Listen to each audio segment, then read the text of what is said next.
Marahil ang biggest regret ko sa aking buhay, Regret ko kay what if.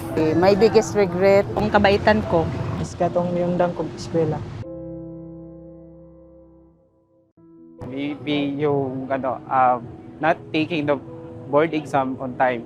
No, I graduated last January 2023. Then yun nga because wala naman hirap kami sa buhay.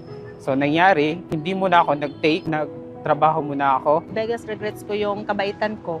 May pinsan ako na nagpatulong sa akin. Hanap ng pera wala siyang malapitan. Ako yung nilapitan niya. So ako yung gumawa ng paraan para makatulong sa kanya. Ang nangyari, ako yung napasama kasi hindi siya tumupad sa usapan namin. At nakaranas ako na, alam mo yung na social media ka, na tumutulong ka lang, akala ng lahat, ako yung si ganito, ako yung si scammer, ganun-ganun. naligaw ng landas, nag-nobyo, ganon. Nag-decide na mag-asawa ng maaga.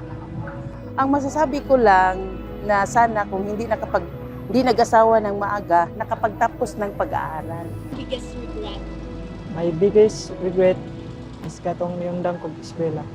Pag undang na kong eskwela kay realize din ko nga kini dali na lang ko masuya sa kanang dain ako nga mga kuan, mga kabatch na ko kay third year na sila, graduating na.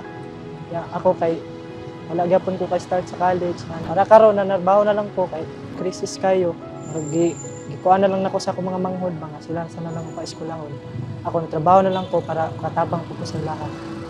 marahil ang biggest regret ko sa aking buhay ay nung may isang pagkakataon na sana abot kamay ko na ang pangarap ko na maging sundalo. Talagang pinaglaanan ko ng panahon yon, lahat ng paghahanda, pati mga exam, para nga lang makapasa. Dala ng kahirapan din namin. Paano nga kaya kung may mangyaring masama sa akin sa kabundukan? Kaya pag-uwi ko sa bahay, pinunit ko yung waiver. Sa naging result naman ngayon, still, yun nga, dapat magpatuloy sa buhay. If ganun yung nangyari, tanggapin. Meron pa mga chances that pwede pa akong mag-take, pwede akong mag-review. Ang Diyos naman, kung tayo nagtitiwala sa Kanya, Siya nang bahala. Magpasyaman tayo sa ating mga puso kung anong ating nais gawin, subalit ang kalooban pa rin niya ang masusunod. Katulad ng nangyari sa akin.